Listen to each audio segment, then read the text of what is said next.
Hello, everybody, and welcome to Reunion 2021. I'm Lofton Holder, class of 1986, Columbia College.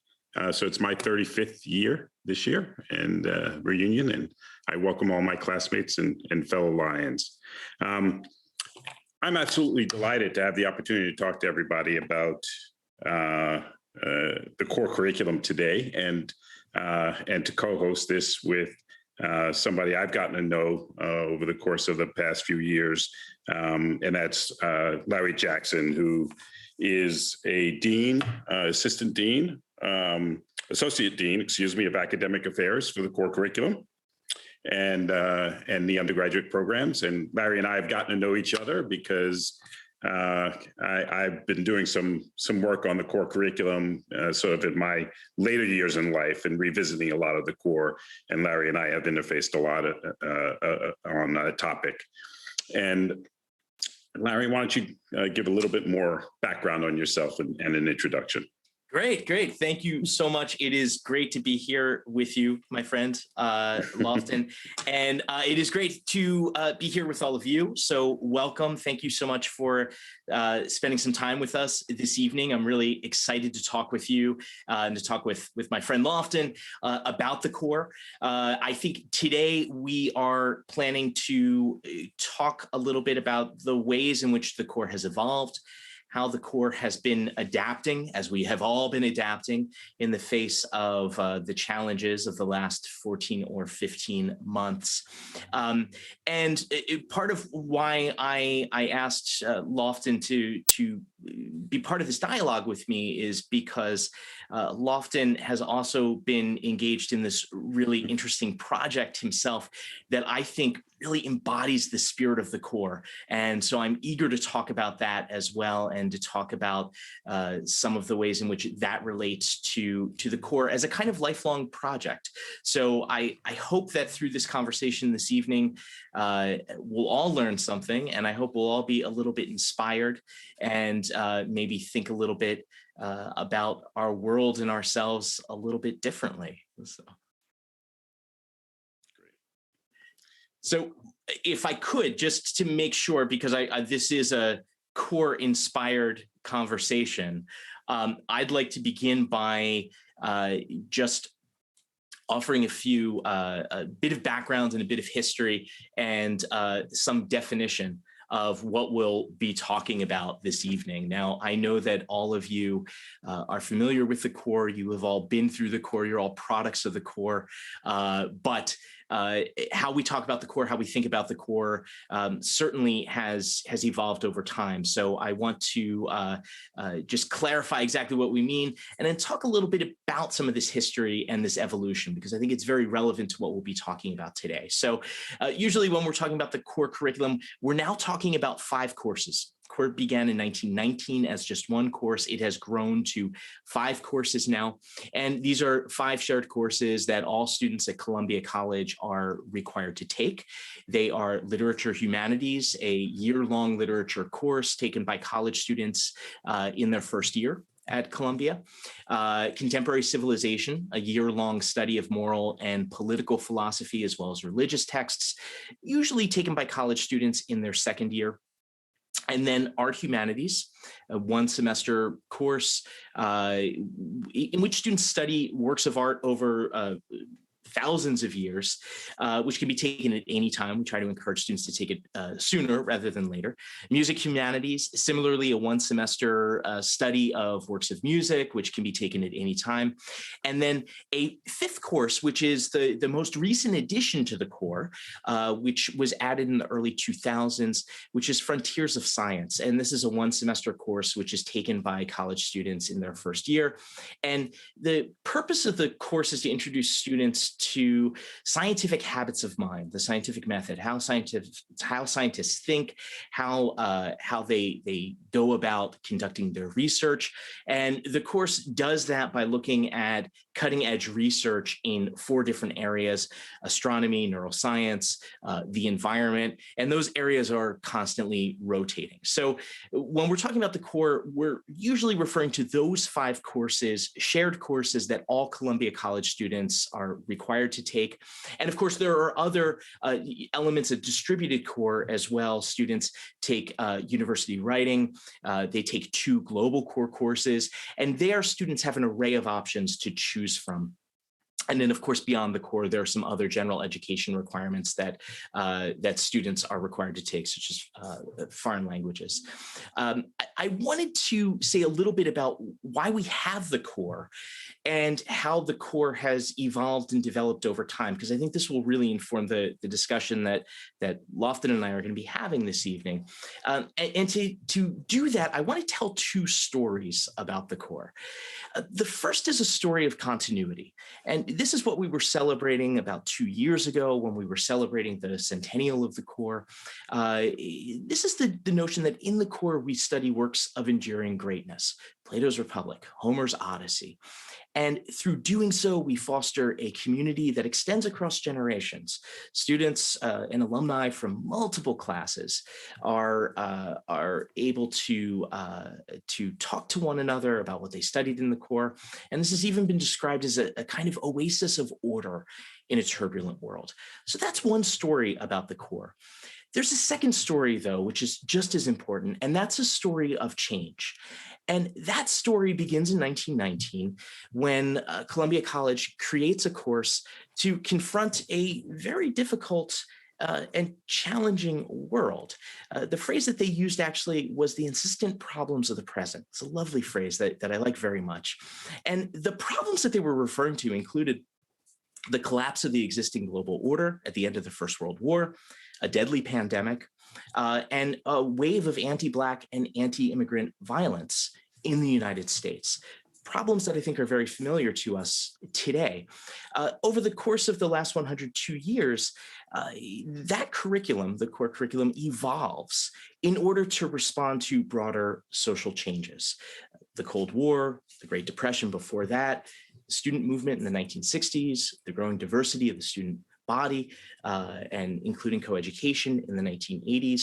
So the core is always responding to those kinds of developments in an attempt to prepare students to understand this changing world. This is an intentional evolution. It includes periodic adjustments to the curriculum by faculty, as well as major recommendations, which are made by large committees that are convened at various points to look at the core. So we have 2 stories about the core that I think are relevant and are important to discuss. And both of these stories, the story of continuity and the story of change, are true. And for me, the really magical part, as somebody who, in my role as associate dean, I'm responsible, I'm a steward for the core, responsible for administering it. I also teach in the core. I teach both literature, humanities, and contemporary civilization. And part of what's really striking and exciting for me is that the dynamic tension of these 2 stories of continuity and change, often you can feel them at the very same moment. I had an experience a few months back with my students where we were reading Kant and Foucault, 2 philosophers writing centuries apart, both writing on this question of what is enlightenment. And we were reading this in January, and it was a tumultuous time. It was a time when I think everybody was feeling a little bit uneasy about what would be happening. And amid that strife, it really felt, as we were reading those texts together, that we were sharing that experience of an oasis of order, that we had a kind of refuge from the world through the study of these important philosophical texts written in different languages 200 years apart. On the other hand, at the same moment, nothing felt more relevant to me and to my students than the questions that both of these texts were asking. What is enlightenment? What are my obligations when thinking about this moment in history? Those were the kinds of questions that we were grappling with. And they're questions that were relevant when Kant was writing in the 1780s. They were relevant when Foucault was writing in the 1980s, and they're relevant now. So that sense of both continuity and change really came together at those two moments. So we know that the insistent problems of the present have their roots in the past and are sadly just as enduring as the texts that we read in the core.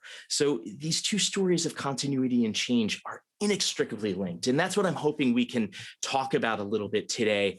And we'll talk about that through a discussion about where the core is today, how it has evolved, how we've adapted over the last year, and talking also with my friend Lofton about the ways in which you, Lofton, have gone back to the core and your project. So to that end, if I could ask, if we could bring up an image.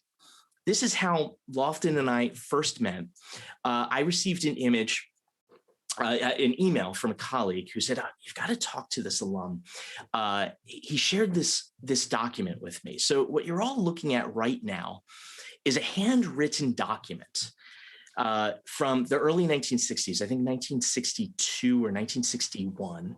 And the handwriting is the handwriting of Dr. Martin Luther King Jr. And this was a handwritten syllabus that King prepared to teach at Morehouse College.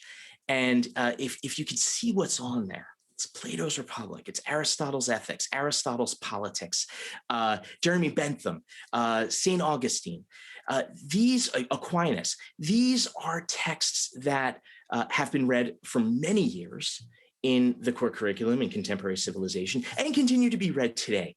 So I was thrilled when I first learned about this. And then I was even more excited by a second document. So if we could bring that up, this is a typed document, so maybe a little easier to read. This was King's exam in the 1960s. And you can see that King is asking the kinds of questions that we are constantly asking our students in our classes on the exams that we administer and the prompts that we give them for papers. But one of the questions that excites me the most on here is two things. First, King actually asks his students to use the philosophy, the philosophical texts that they have been reading to think about the civil rights movement, the student protest movement that is taking place at that very moment in the 1960s in the South, where Black students are sitting in at lunch counters in order to oppose Jim Crow segregation. And King also talks about Aquinas' discussion of law. And if any of you have read King's Letter from a Birmingham Jail, that's a big feature in that text by King. And that's another text now that we read in contemporary civilization. So I was really thrilled by this because it showed how somebody like King, who was such an important figure as a philosopher, as an activist, somebody who really transformed our nation. And I think I don't speak hyperbolically when I say he transformed hearts and souls and minds as well, that King was thinking about those insistent problems of his moment in history through these texts. He was applying those texts. So this was something that that I learned about from you, Lofton, and so it prompted a dialogue for us. And so I want to ask you a little bit about the ways in which these documents, which you shared, have inspired you, and how you've done something that I think is really special with them, and that, in my view, really reflects the spirit of the core. Before we get to that, though, I wanted to hear a little bit more about your own experience as a student at Columbia College in the 1980s, studying in the core. So you would have taken, I think, 4 of the 5 courses that I mentioned above: Lit Hum, CC, Art Hum, and Music Hum. What was your experience like? What was that like for you? What did you get out of it at the time? What were you thinking as you were going through those courses? Well, truthfully, I was trying to keep my head above water. Right? It was a lot of information coming at you at the same time. Gratefully, I think one of the experiences of being a Columbia student is knowing that you're not the only one reading these texts and going through it with your colleagues. And I really enjoyed that dynamic of sitting down, reading a paragraph or reading a section, and having my own interpretation, and then going to the Hungarian pastry shop and talking with three people who had three different interpretations of that same section. And then all of a sudden you're like, you know what, I didn't see that at all. And so bringing those shared experiences and viewpoints and vantage points and discussing them, even though, again, I wasn't in the classroom with them, but we were friends, but we were all reading the same text. And I think that commonality of experience is something that many of us, at Columbia share, not only with our classmates, but across the generations, frankly. So for me, it was, and I was a science and math kid, to be honest with you. So for me, this whole philosophy and reading and contemplative thought and what I'll call challenging conventional wisdom, but rooted in sort of deep philosophical thoughts, really resonated with me, because I was a kid from the Bronx who was very fortunate to go to Columbia. First person I was a first gener. And to have the opportunity to take these works and kind of apply them to my circumstances in order to affect change eventually. And that'll be a theme for me in my life, is and think out of the box, but have the roots of principles around human nature and thought. I think were what I took away from it. So. Mm-hmm. Mm-hmm. That's fantastic. I love, Hungarian pastry shop, a great Upper West Side institution, so great continuity there. But also, that experience of talking about these works, going outside the classroom, talking with your peers in the dorm, in the cafeteria, on the subway. Absolutely. I hear that all the time from students. And the disagreement is the important part. That's part of what is so great about these works. One of the reasons why we still read something like Plato's Republic 2,500 years after it was written is that it is perfectly legitimate to go to that text, for one person to go to that text and come away with multiple interpretations. And then you think about all the many people who go to it at different points in history and come away with their own different, unique interpretations. And it's that ability to kind of carry multiple interpretations and to speak to our experiences. I mean, when you talk about being from the Bronx, being a first-gen student, I'm from Philly. I still have a little bit of that beautiful Philadelphia accent. And I was a first. I don't have my Bronx accent, except for a couple words. Yeah. So, proudly from the Bronx. I'm very proud of the fact I'm from the Bronx. But yeah, exactly. And you can go from ancient Athens to the Bronx. You can go from ancient Athens to Philadelphia. And that's important. That's an important part about this. So if I'm not mistaken, then, few years ago, you come across, and correct me if I'm getting any part of this story wrong, but you came across that syllabus from Dr. King, and you were inspired to go back then and to reread some of these works and think about these issues again. Tell us a little bit about that. Why did you do that? Why was it important for you at that moment in life to go back and reread some of these things? Okay, a little bit more background than that. Yeah. You referenced Letter from Birmingham Jail. Mm-hmm. I was one of those friends who pestered my friends every Martin Luther King Day by sending Letter from a Birmingham Jail to them, because I do think it's one of the great pieces of literature, and it's a wonderful document. And so I literally would send that out to my friends, blast email every Martin Luther King for years. You got to read this. You got to read this. If you read it before, read it again.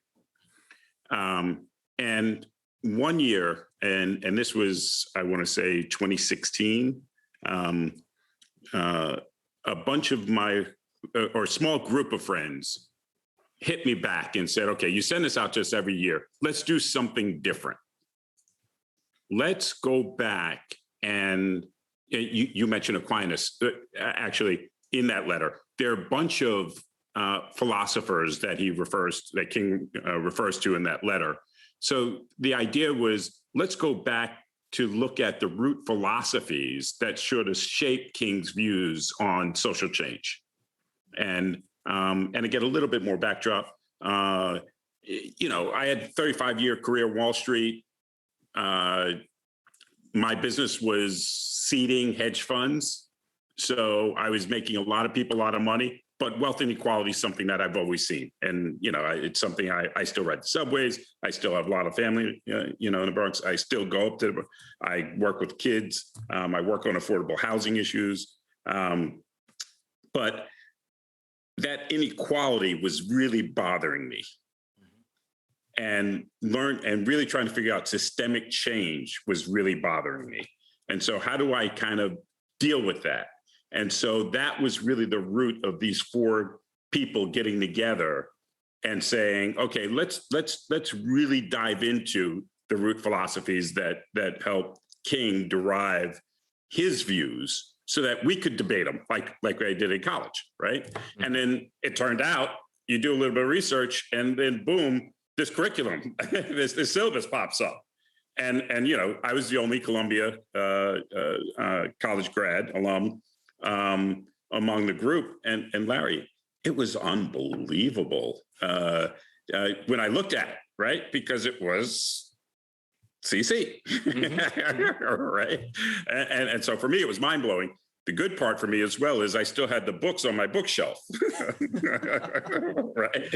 Right. I still had all the books, and so we really embarked upon that as a group in reading that syllabus together and discussing it, and everybody enjoyed it so much. We then put together a second syllabus that.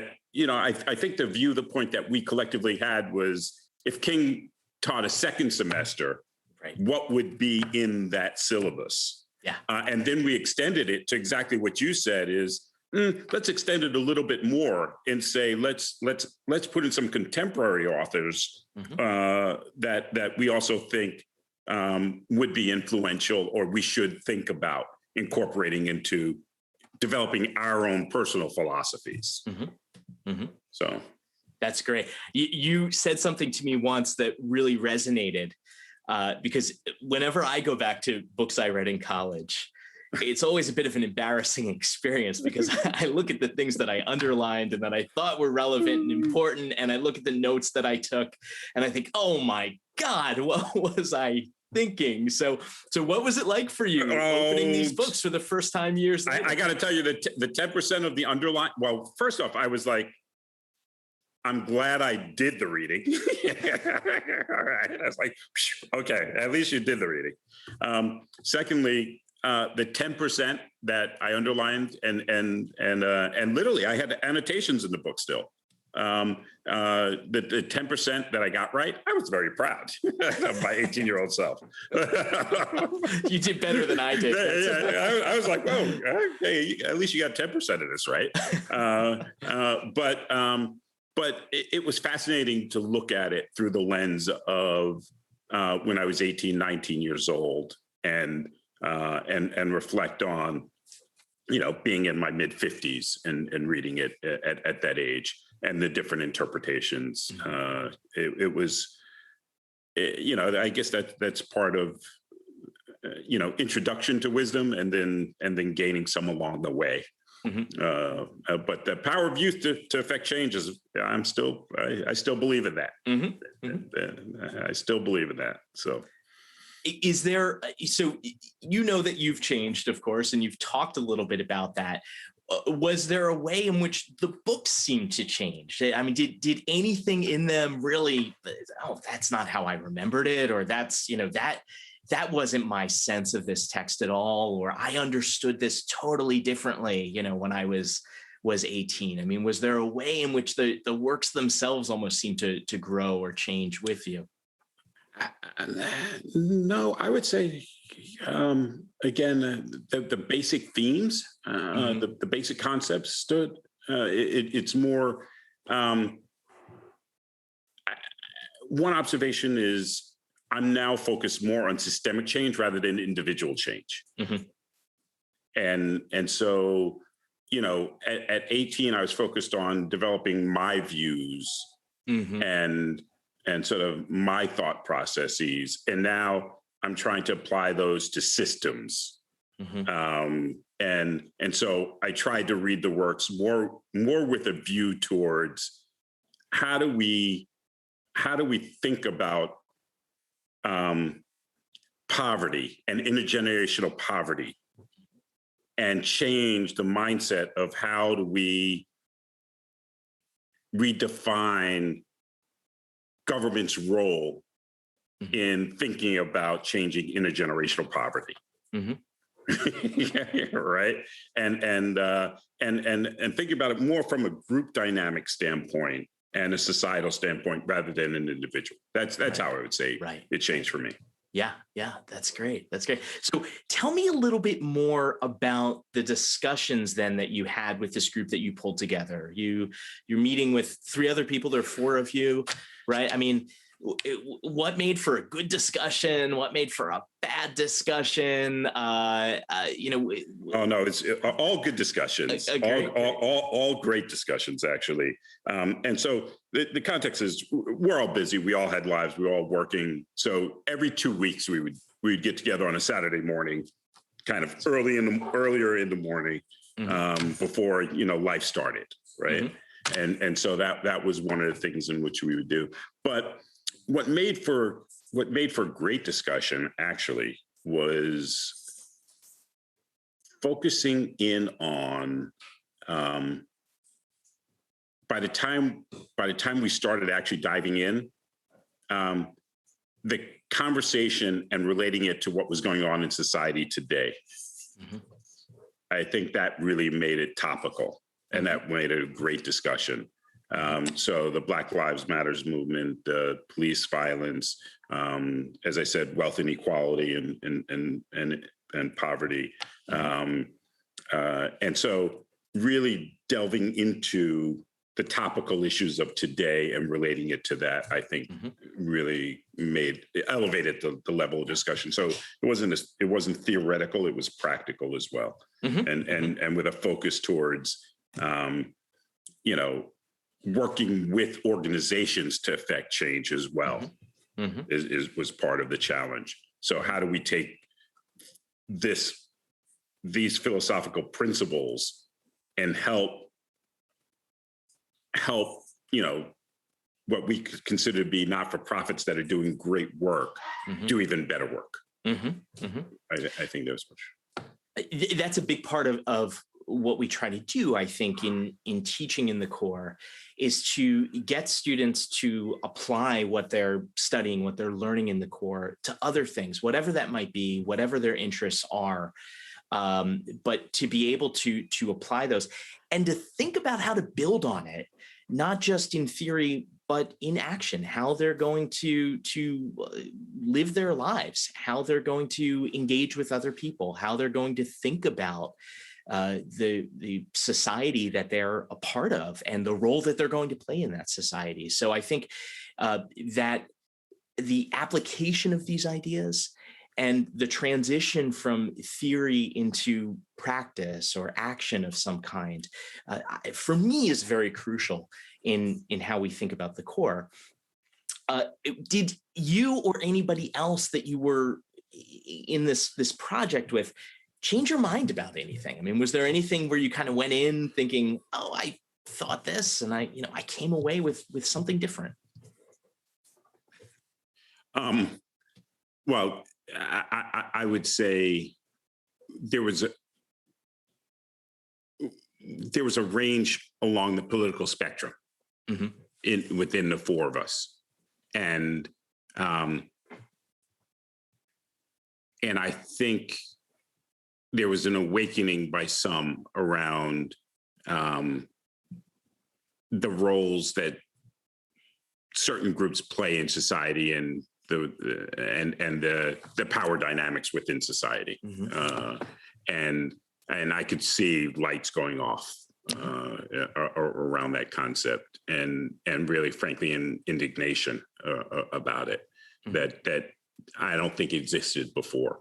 And for me, it was an opportunity in part to introduce to some people within the group, not only concepts around King, but James Baldwin.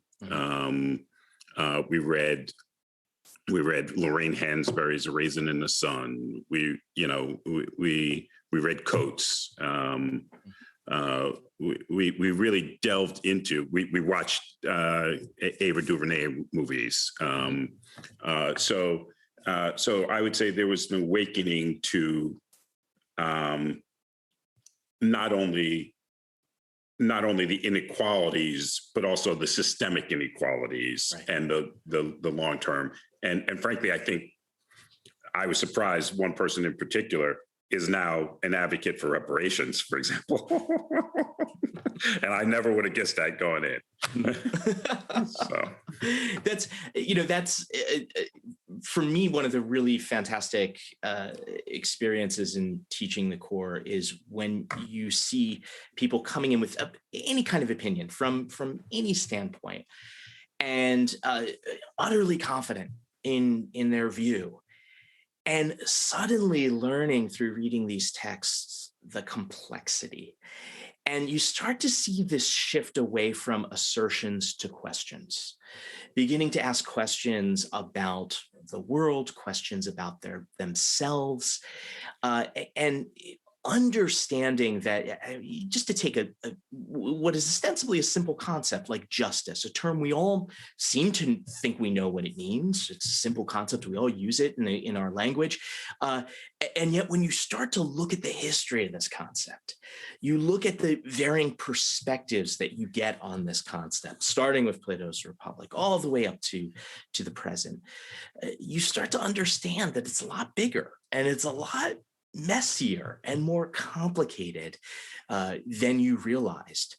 And so that, for me, it takes, there's humility there, but it takes a lot of confidence as well to be able to say, maybe I was wrong about this, or maybe I didn't know as much as I thought I did, or maybe my ideas weren't quite right, or maybe this is a little more complicated than I thought. So I'm not surprised then that in this discussion you had that experience with Larry, the one great thing about, again, is it's a lifelong journey. Absolutely. Right, and I'm still learning, and the complexity is as you said, it's multi-layered, and that's part of the beauty of picking it up again. Is you learn that, and then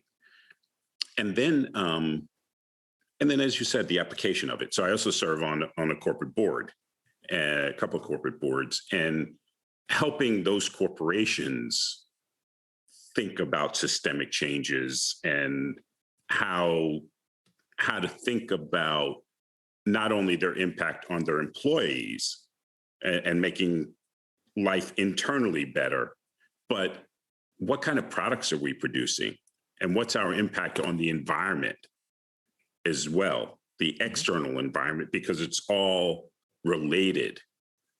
And so starting to see corporations, through some of the board work that I'm doing, really starting to begin to think more broadly than I just need to hire X number of people, right?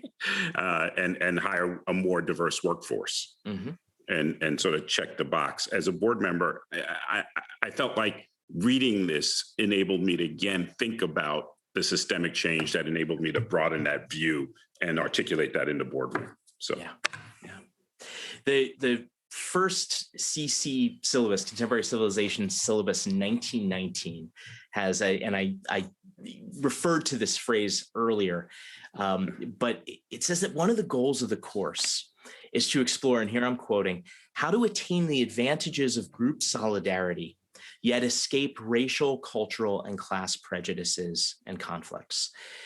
So it seems to me that what you're talking about, Lofton, is exactly what was intended for this course. Now, here's the irony. When Contemporary Civilization was first launched in 1919, it looked nothing like what it looks like today. In the first 9 years that the course existed from 1919 to 1928, there were 7 different syllabi for that course. It was drastically revised, and it had no works of philosophy. It was really a social science course. The philosophical texts came in a few decades later, and for a while, contemporary civilization was a 2-year course with a year of these philosophical texts that we've been talking about, and then a year of the social science, and eventually that second year dropped off. But what amazes me is that we call this course Contemporary Civilization, and yet it looks into the past. It looks backwards. We of course read some contemporary works as well, and we do try to look to the future towards the end of it. But all of the core courses function that way. Literature humanities begins with Homer. You spend an entire semester in the ancient world before you then race through thousands of years of literary history.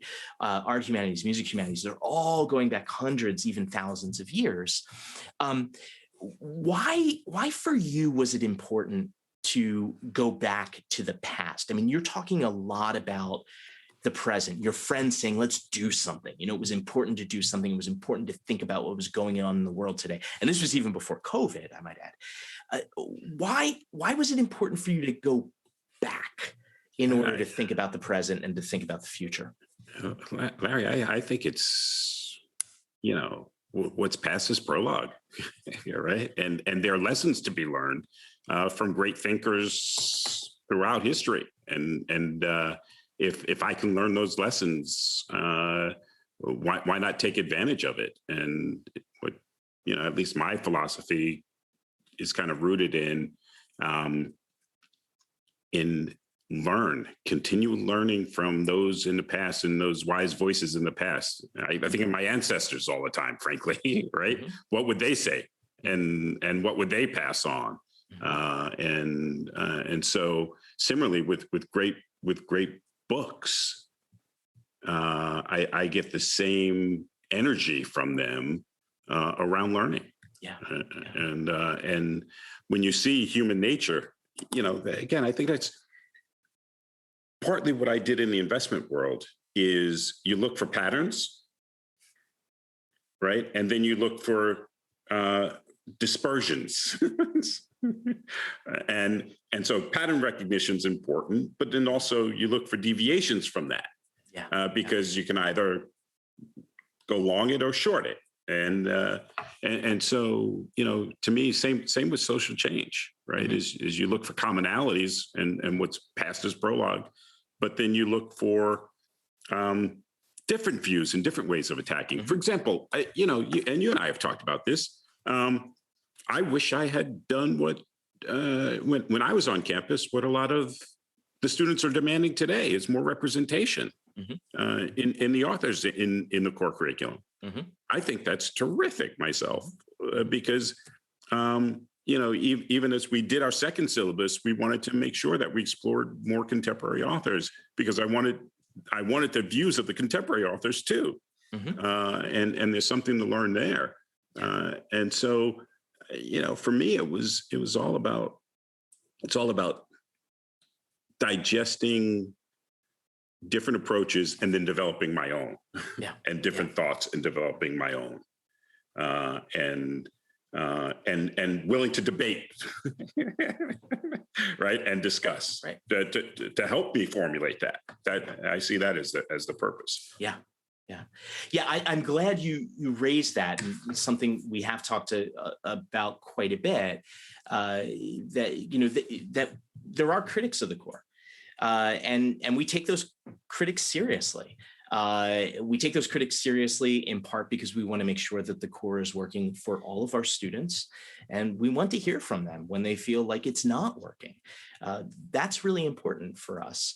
And so we're continually going back and we're asking students, we're asking alumni, tell us about your experience. Tell us what worked. Tell us what didn't work.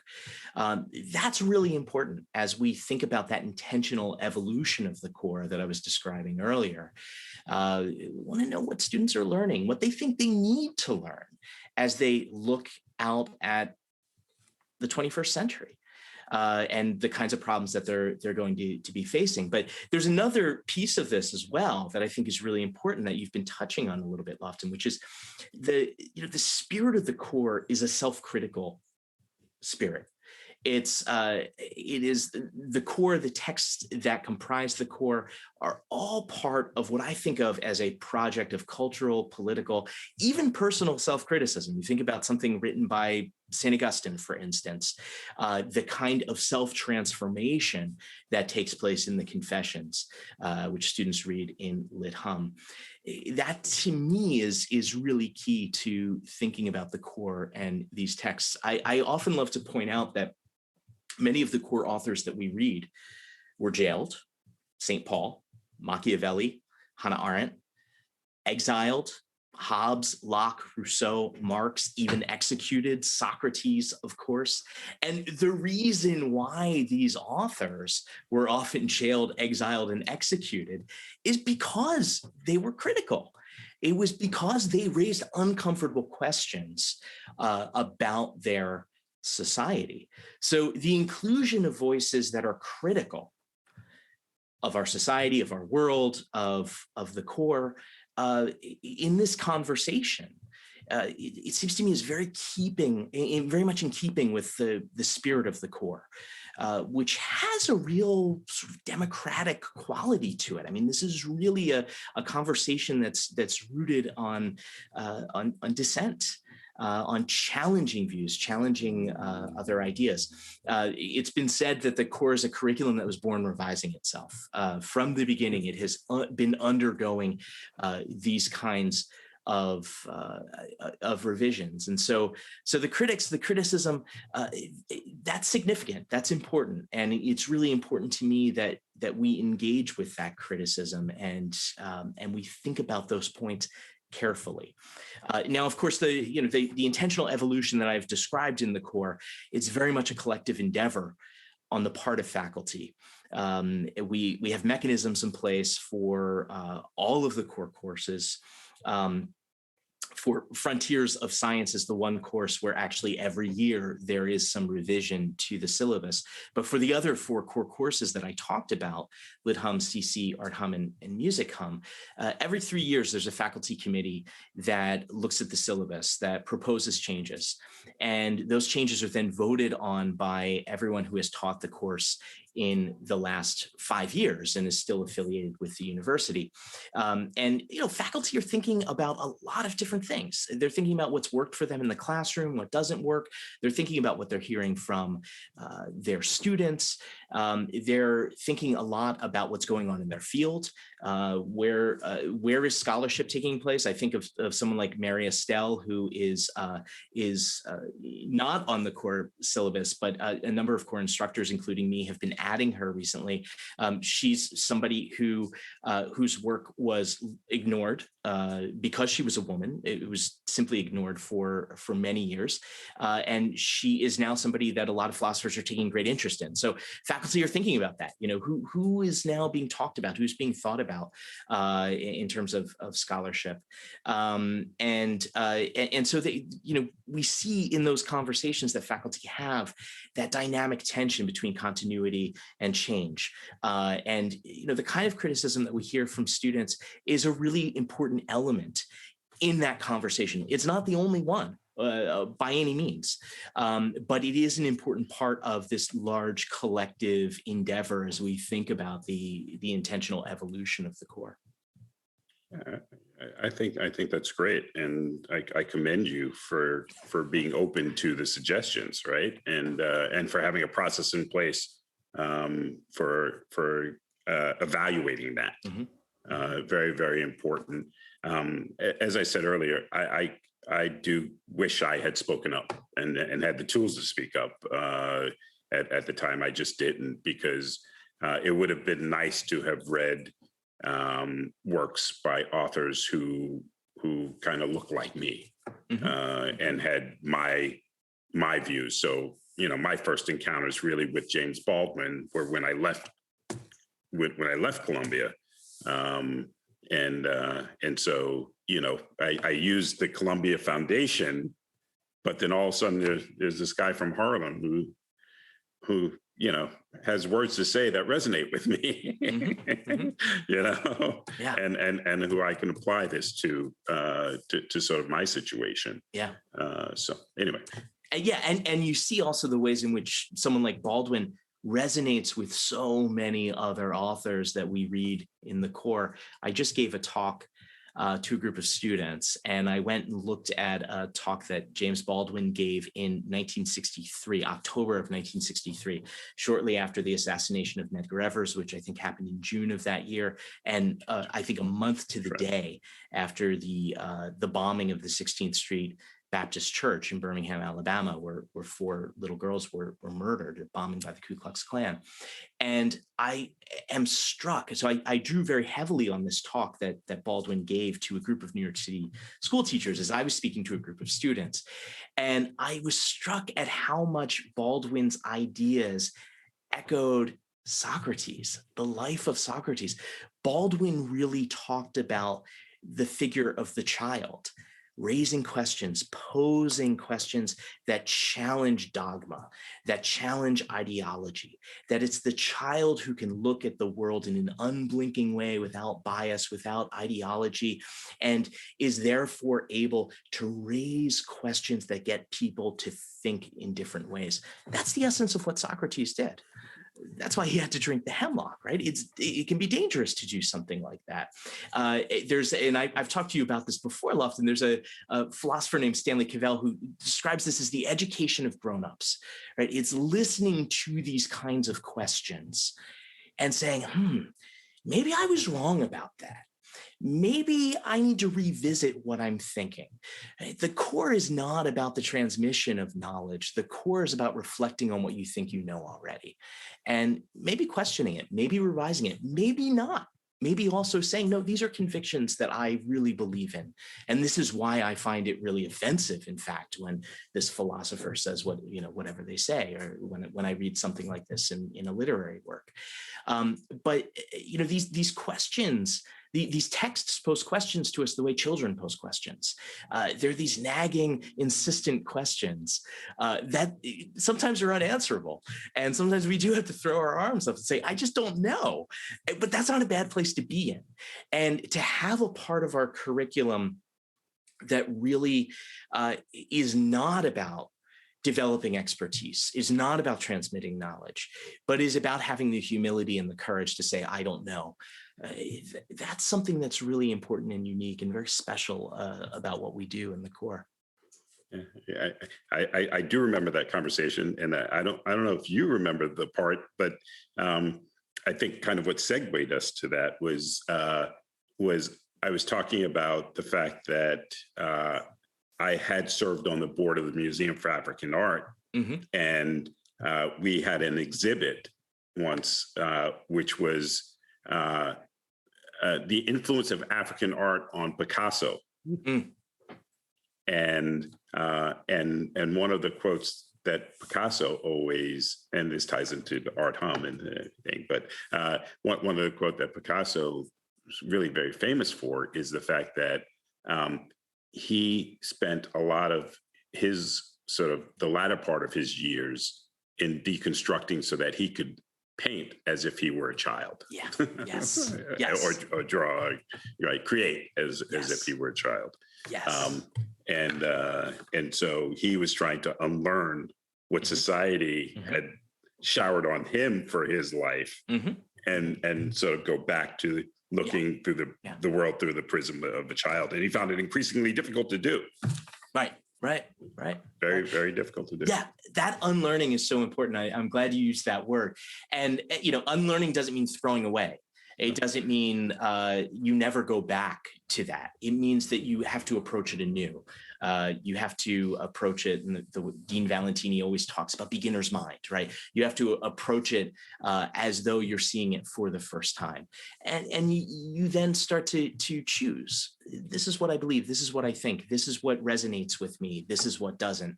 And one of the things I really hope that people come away with after they go through the core is the courage, the ability, the interest, the imagination to put together their own sort of list. It doesn't have to literally be a list, but of the works that mean something to them, much as you've done with your group in saying, okay, what would King's second semester have been? And then what would the third semester have been? You know, if King really had not been tragically assassinated in 1968, what might it look like today if he were still around to teach a course? So, you know, going beyond and developing your own works, your own texts. We've talked a lot about music, and you know, John Coltrane is somebody that Miles Davis, right? And you know, people who really Coltrane and Miles both get taught in music hum. But you know, we want students when they leave music hum. Not when I was there. Well, they do now. So it's nice. and you know, to then be able to say, oh well, I'm even going to go past them to Kendrick Lamar, for instance, and you know, other more contemporary musicians to really be able then to say, well, yeah, sure, you know, Plato is on my list, but so is Ta-Nehisi Coates, so is James Baldwin, so is John Stuart Mill, right? So are all of these different figures from these different eras. So that's a lot of what we've been doing. I know that we've been talking a lot about how these works apply to the world or allow us to think about the world. We haven't said a whole lot about the last 14 or 15 months, though, and the pandemic in particular. But it's been a really interesting experience for me. I was teaching contemporary civilization this year. I taught Lit Hum last year. To be teaching CC as the world is going through this pandemic, as our nation is going through this major historical reckoning over racial inequality, it has been one of the great honors and challenges and joys of my career to be able to do that for all the reasons that we've been talking about. That these texts have really occasioned, I think, some very profound conversations among students, and to see students go into those conversations and over time develop a greater sense of complexity, a greater sense of humility, a greater sense of empathy. To hear students say, oh, you know, I can see this perspective that I hadn't taken into consideration before. I mean, there have been some really incredible moments over the last year as we've been having these conversations and reading these works together in this context.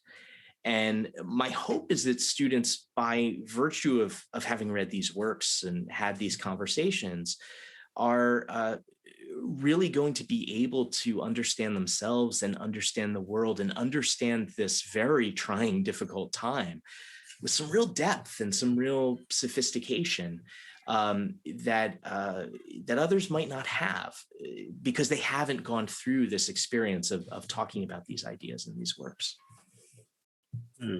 It must be a fascinating time to be a student, and so I'm curious because you know, the use of technology, the Zooming, yep.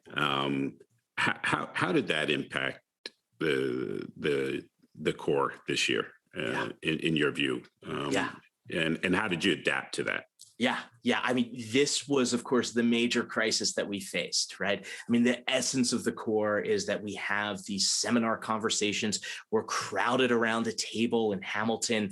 We're all reading from the same text. Students then, as we've talked about, are going off to the dorms and going off to the cafeterias, and they're extending the conversations, broadening those conversations.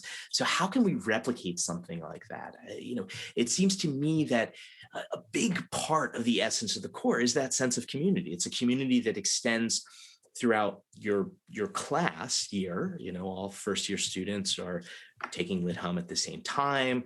And then of course it extends to all the other students who are at Columbia with you. And then it extends across generations of Columbia alumni as well. So what were we going to do when one of the things that this pandemic has caused is a real disruption of our connections with one another, our communities, our family ties, all of these things. So I have to say our faculty were heroic in learning new technologies, in thinking innovatively, in being creative, in putting in a lot of time and work in order to try to make sure that this experience was not compromised. We wanted to make sure that we were going to adhere to the same kinds of principles throughout this. We didn't want to lose that sense of community and that real egalitarian ethos where students were coming in and they were talking about the texts themselves. And I have to say, you know, this was my first experience teaching online. I had been very involved as a dean and previously as an assistant provost in helping to support online learning, but I had never actually taught online myself. And there were things that really surprised me, you know, out of the experience. I started to do a lot with Google Docs, collaboratively working with students on a Google Doc, where I would give them some really challenging questions about a text. And together, you know, we would work in small groups on writing up answers to that. And it was great. It was, you know, like collaborating to write a book or something. We did a lot with breakout rooms. So, you know, small discussion groups. It would vary. Sometimes it would be 2 or 3, sometimes 7 or 8 students per group, and they'd be working on particular passages of the text. They'd be working on particular questions. Sometimes I would have them apply certain things. You know, how would you apply Kant's categorical imperative, for instance, to this situation? And then I'd give them a scenario. But across the board, instructors were doing incredibly innovative and creative things. They were using technologies that I had never heard of before, TikTok, for instance, more creative assignments. That was something that I think really came out of this. And also just, you know, adding material to the syllabus to help students think about how to relate their situation. I mean, it was amazing for me to teach The Allegory of the Cave by Plato on Zoom. And I had this great technological way of replicating the cave right there by using Zoom, or Foucault's Panopticon and talking about surveillance. You know, again, something I could really do in this kind of creative way on Zoom. So, you know, we're excited, of course, to get back to being in person and to get back, like everybody is, to some semblance of normal. But I have to say, I think there are lessons that we've all learned from the last year that will stay with us. I mean, the kind of group work that I was doing, the shared Google Docs, the collaborative projects, I'm going to do that forever, I think, in my teaching. So I think it's made us, you know, it's made us better in stepping up and having to improvise. That's great. That's great.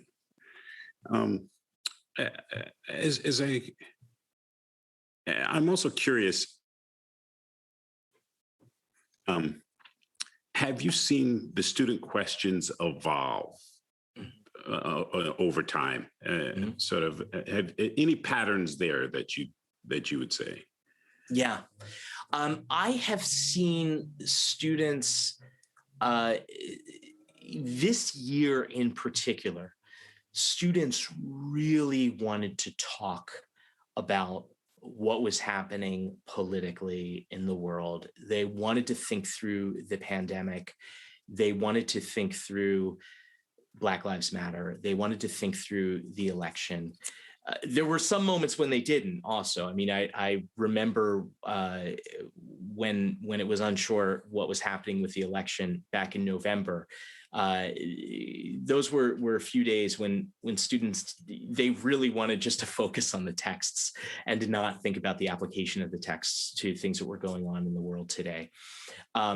But you know, over the years that I've been teaching college students since 2007, and I've always been very interested in the ways in which philosophy, which is my field, the ways in which philosophy can help us to understand the world and to analyze the problems of the present. And in the past, it used to take a lot more work on my part to try to draw out those connections in the class. This year, the students were all coming with those questions. They all wanted to get to that part of the conversation, so that I actually often was trying to slow that down at times and say, okay, let's spend a little more time thinking about what Mill is arguing here and on liberty before we start to get into more of the applications and how it might help us to understand what's going on in the world today. All right. Maybe we'll turn and get some questions from the audience. Fantastic. Great.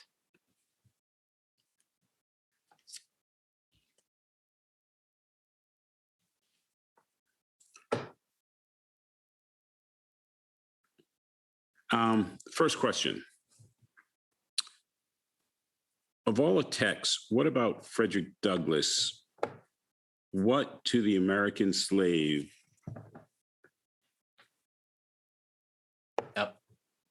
is your 4th of July speech in 1863? Yeah, so great speech. And this is a text that was on the syllabus this year. I don't know if it was on the contemporary civilization syllabus in previous years. But this is a speech that Douglass gave. What to the slave is the 4th of July. It was delivered, I believe, actually on the 5th of July, which was a day when abolitionists would really commemorate the birth of the United States. And it's an extraordinary speech, and it's something that I really love to teach for a number of reasons. One, I think a lot of students are very familiar with the Declaration of Independence. They know the beautiful phrase which has emerged from that document, a phrase written in a kind of tragic irony by a slaveholder. We hold these truths to be self-evident, that all men are created equal, that they're endowed by their creator with certain inalienable rights. Among these are life, liberty, and the pursuit of happiness. Right, beautiful, amazing phrase. Part of the importance of the Declaration of Independence in American history, it was the abolitionist movement that really starts to talk about that document because of that phrase. So teaching Douglass's speech and talking about the context of the abolitionist movement really was a great way for me to talk about the important principles of American democracy, principles that have been upheld imperfectly, that are still upheld imperfectly. And one of the things that we talked about, particularly in the second semester of contemporary civilization, is the way in which those principles have expanded over time. That, you note, for instance, that Jefferson, when he wrote that phrase, obviously he was not talking about enslaved people. He also wasn't talking about women, that all men are created equal, right? So we talk about that kind of expansion of rights. So Douglass's speech, I find, is a great way into that conversation. There's one other thing that I really love about Douglass. I mean, it's an extraordinary speech, it's a beautiful speech, but one thing that's really important for me, Douglass talks a lot about the power of imagination in that speech. And, he says, we're done with arguments. What more could I argue to show that slavery is immoral? That argument has been made. And he talks about imagination. And I often relate that then to a kind of philosophical problem that we call the problem of other minds, right? How do I know that other people have experiences like me, minds like me, right? How can I sort of recognize another person's humanity? And that's what Douglass is really talking about there. He's really talking about the need to have imagination so that we can recognize the humanity of other people. And it's something that we should be able to see, that we should be able to get inside the experiences of other human beings by using our imagination. So that's a speech that I intend to continue to include on the contemporary civilization syllabus, and I'm hopeful that it will actually become a part of the standard syllabus that all instructors use for the course. I still remember the first time I read that, and for me, uh, I know it's not the first time I felt those words, but it's the first time somebody articulated it so well. And so I was like, wow, he captured exactly how I feel.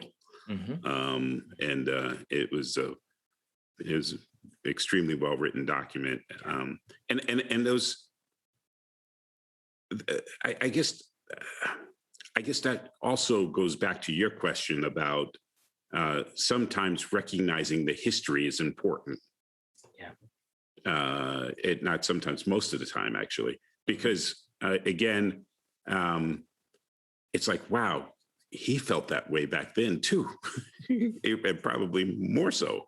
Mhm. And so then you start questioning sort of the roots, not just your individual circumstance. Mhm. Mhm. Was my reaction when I read that. Mhm. But yeah. Mhm.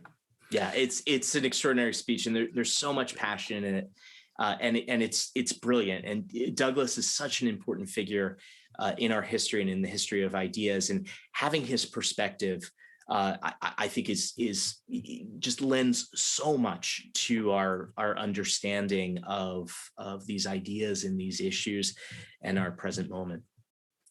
Absolutely, absolutely. Okay, next question. What can you say to those that may view having to take the core as problematic, especially as it relates to changing times this past year in particular? Okay. All right. Well, a lot will hinge on how we interpret the word problematic here. So, um, and so I'm assuming that this is that this is referring to questions, the kind of criticism that we were talking about before about the diversity of the course syllabuses, and so one of the things that I would note is that this is an important part of the conversations that we're always having about the revision of the core syllabuses.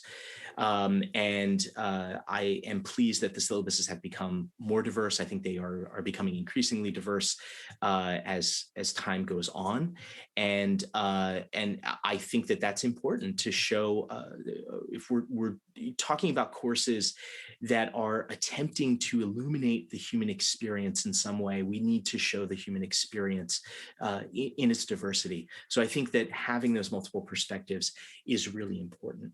That said,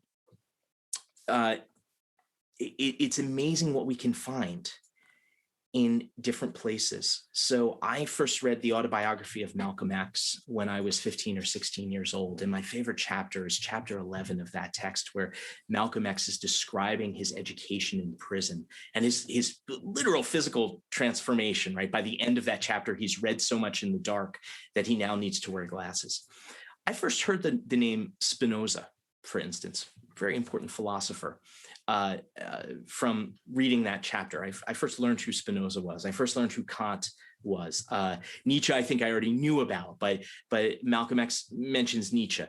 He mentions Schopenhauer. He talks at great length in that chapter about Homer, and he talks about Milton. Malcolm X, for me, as again, somebody who is a first generation college student, I mean, he really became a sort of entryway into this canon. And there was something that was important for Malcolm X in reading these canonical texts. Similarly, Huey P. Newton, founder of the Black Panther Party, taught himself to read in high school by reading Plato's Republic and reading it again and again and again and again. And when you read his autobiography, he actually structures the autobiography around the allegory of the cave. It is all about this kind of ascent out of the darkness, out of the cave, and going back in. That's also part of what I would say, that what students may deem problematic, you'd be surprised how many people, Huey Newton, Malcolm X, Dr. King, right, have looked to those texts and have found some inspiration in them and have built what they're doing on those texts. So, it is important that we are teaching syllabuses that are diverse and that are inclusive. And it is also important that we are showing the ways in which Plato and Aristotle and Aquinas have been taken up by people like Dr. King, Malcolm X, Huey Newton, and others. I'm going to lighten the mood a little bit here, and funny story because I worked at a very large Wall Street firm for many years, and my best friend at the firm was the son of a Baptist church, a Baptist preacher from down south, mm-hmm. and I'm from the Bronx, and so everybody used to call us Malcolm and Martin, and I definitely had more of the change Wall Street personality by any means necessary. Well, if you look at if you read Malcolm X's autobiography and you look. And of course, Malcolm X's autobiography is, building on a whole tradition of slave narratives, going back to, Frederick Douglass and Harry Jacobs and others. And they in turn are also drawing on Rousseau. They're drawing on Augustine. They're drawing on Montaigne. They're drawing also, those authors, there's a lot that, that they're doing, which is entirely original, of course, but they're influenced by, they're building on some of those foundations that were set by earlier writers. So I've always felt that if I wanted to understand what was going on in the autobiography of Malcolm X, or as you and your friends were trying to understand what was going on in Letter from Birmingham Jail, then I needed to read all of those earlier works, that I needed to understand the kind of genealogy that led up to that. Not because everything Aristotle said was right, quite the contrary, but because nevertheless, these were thinkers who influenced our world and have influenced very important thinkers for centuries. And so if we want to understand the world, we want to understand those social critics and those thinkers, it really helps to go back into that history and to read some of those figures. By the way, Autobiography of Malcolm X was one of the books we did put on the second part of the curriculum. Yes. And that was actually on the contemporary civilization syllabus, the standard syllabus for many years, starting only a year or two after its publication. I want to say it was around 1966 that it was first added. Did not know that. Okay, and next question. Is there a librarian staff member at Columbia that specializes in the core?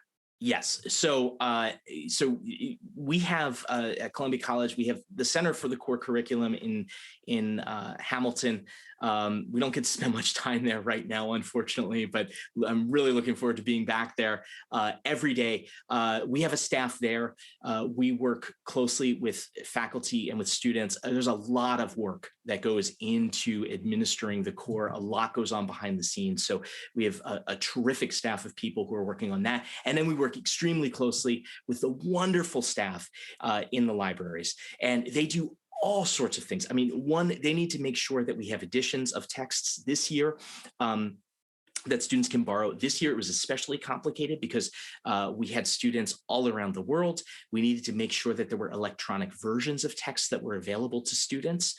Not every publisher makes large numbers of digital licenses available. You would think that a digital text would just be, unlimited. It's not, surprisingly.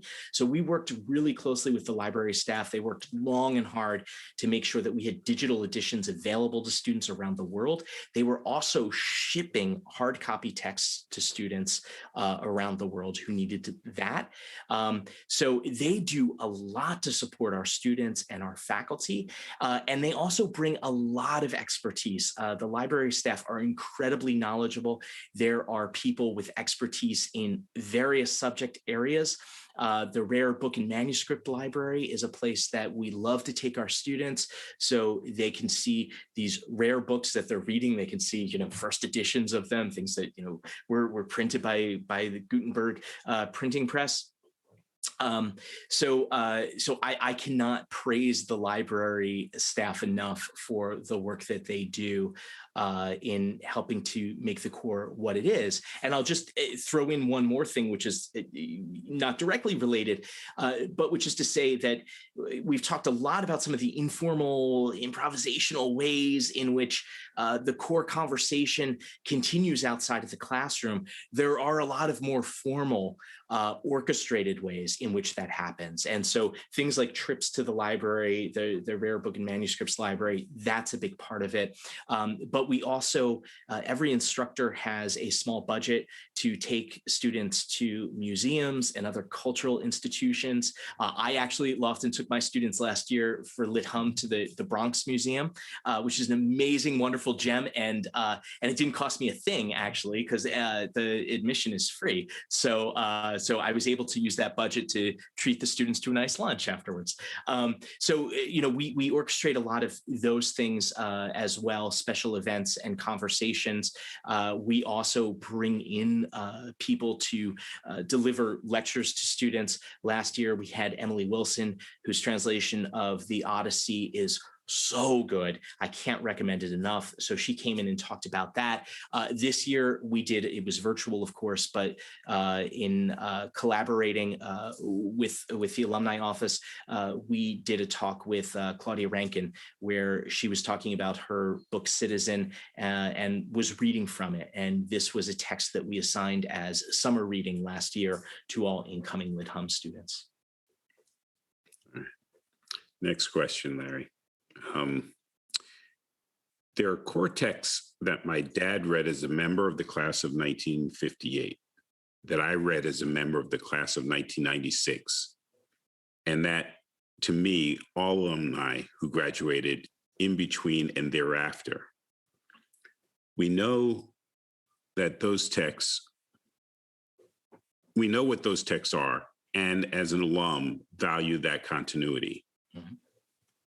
Because these texts can be, I'm sorry, I can't read this.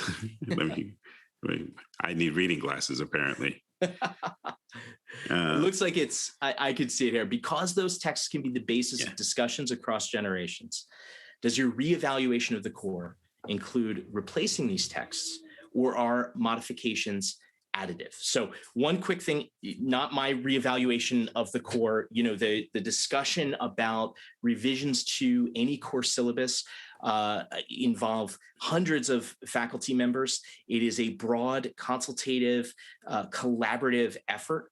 A smaller committee of faculty will propose changes, and then it's voted up or down by a much larger group of faculty. So there is nothing that any one person can do, or even any small group of people can do to revise these syllabuses. As I said in my 2 stories about the core, I view the core as having this dynamic tension between continuity and change, and that's what makes it work really well. And there are texts that appear on the syllabus for a period of years or even decades, and they might go away for a while and then they come back. For instance, Literature Humanities has been a required core course since 1937. In that time, there are only 3 texts that have appeared on every single iteration of the syllabus. And it's amazing to look at some of the texts that have been on the syllabus in the past and have dropped off over the years. Just about every one of Plato's dialogues, there are approximately 33, 35 of them. Just about every one of them has appeared at one point or another on the Lit Hum syllabus. And one of them, Plato's Symposium, is currently on the syllabus. So, that change is nothing new. That has been a part of the core since the beginning, but the continuity is there, and the continuity is important. Many of the texts, I've dropped several of the names of authors that I know are probably always going to be on core syllabuses.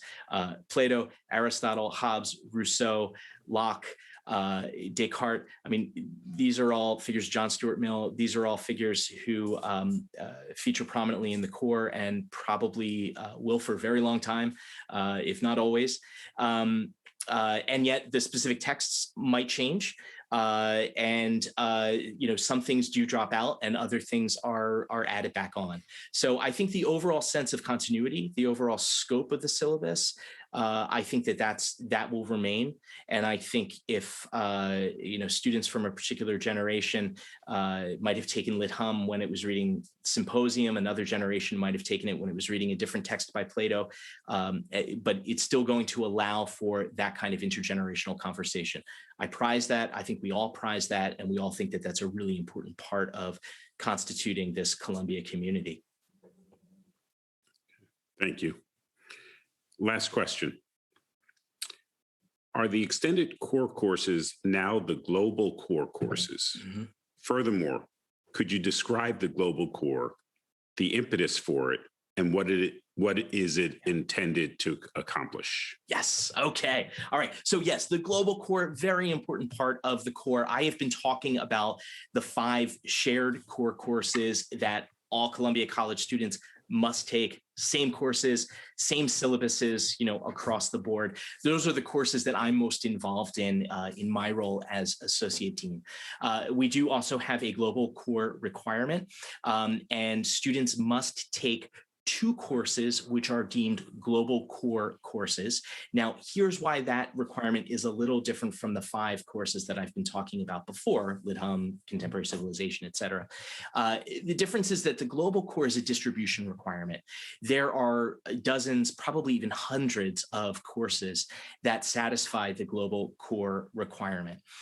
There is a committee of faculty that reviews courses. So what will happen is I might be teaching a course, and I could submit my syllabus to that committee, and I would say, I would like this course that I'm teaching to satisfy the global core requirement. That committee is going to be looking for a number of things which are in the spirit of the core. They're going to want to see that there are primary texts on the syllabus. I don't think it has to be exclusively primary texts, but a lot of primary texts. They're going to want to see that there is a real historical range that is covered. Contemporary civilization begins 2,500 years ago and brings us right up to the present. It doesn't have to be that broad a range, but they do want to see that it's not simply going to be something like French cinema 1960 to 1964. It has to be a much broader scope in order to be deemed a global core course. And it also helps if it covers a broader geographical area. So what was the impetus for this? What are we looking for with the global core requirement? The global core requirement actually has its roots going all the way back to 1947.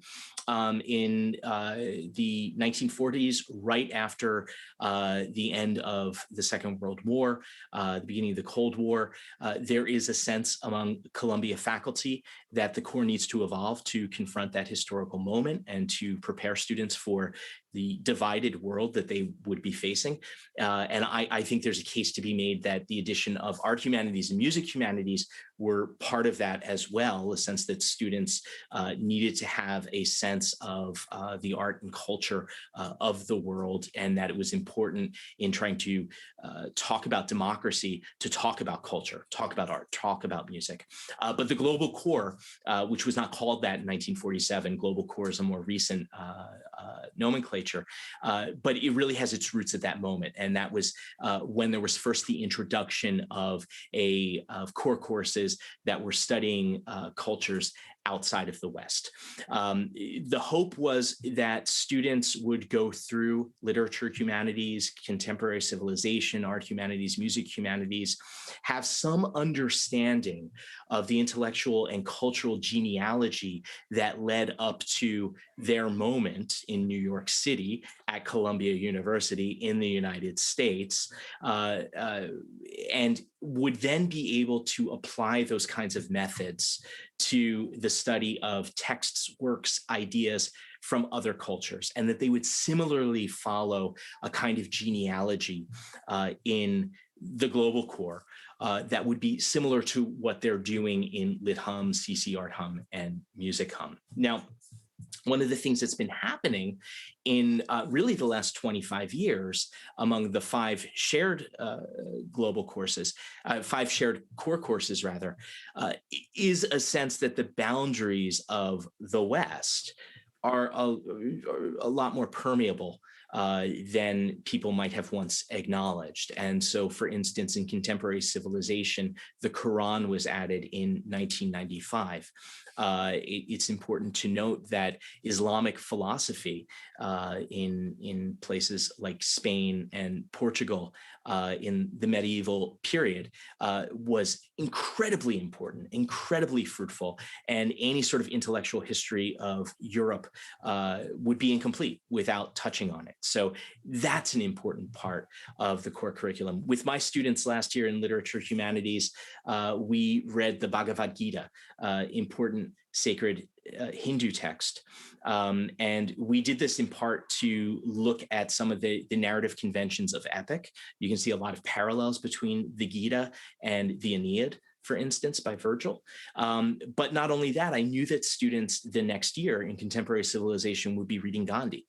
And Gandhi's work, Hind Swaraj, on self-rule, draws a lot from the Bhagavad Gita. So I felt that it was really important for students to read the Gita and to have some understanding of that. So, so the global core is a crucial part intellectually, academically of the core. And I think what we're starting to see now is a lot more fluidity or continuity between Lit Hum, CC, Art Hum, Music Hum, and those global core courses. All right. I want to actually just say thank you, Larry, as always. Thank you. Thank you. It's always a great time to chat with you. I always enjoy it. I look forward to doing it in person soon. And then to my fellow Columbia alums, thank you for joining us. Hope you found that helpful. It was a wonderful memories, Larry. Wonderful memories. So that is great. You. No, Lofton, thank you so much. I always get so much out of our conversations, and I love what you've been doing with your friends and your reading groups, and you're thinking about the core. And I think what you're doing really captures the spirit of the core. And I hope you're inspiring some others right now to do the same and to go back. The core really is a movable feast. It is something you take with you. It is something you go back to. And I would say that the learning, there's a lot of learning that takes place when you're taking the core at 18, 19, 20, 21. But it's later when you're, 45, 50, 60 and beyond, that I think the lessons really start to hit home and you really start to gain some perspective. I've been reading these texts for well over 20 years since I began studying philosophy seriously. And I'm only beginning to understand the meaning of a lot of them, because it takes a lot of life experience, I think, to really grasp them. So thank you so much, Lofton, and thank you to all of you who are out there, Columbia alumni. Thank you so much for your commitment to the core. It is absolutely crucial, and we appreciate so much the care that you show for the core. I hope that this has been a bit informative and a bit inspirational, and I hope that you will continue to think about the questions that are at the heart of the core curriculum, some of the things that we've touched on tonight. And as you, I hope that you go back to these works and these ideas, and that you find some new directions to go in with them as you think about these works and your own life and the world. Please keep in touch. I am always happy to hear from you. So I'll put my email out there if anybody wants to reach out. It's lj2504@columbia.edu. I'm always delighted to get emails from alumni. So please reach out at any time. So thank you so much. Thank you. Good night. Good night.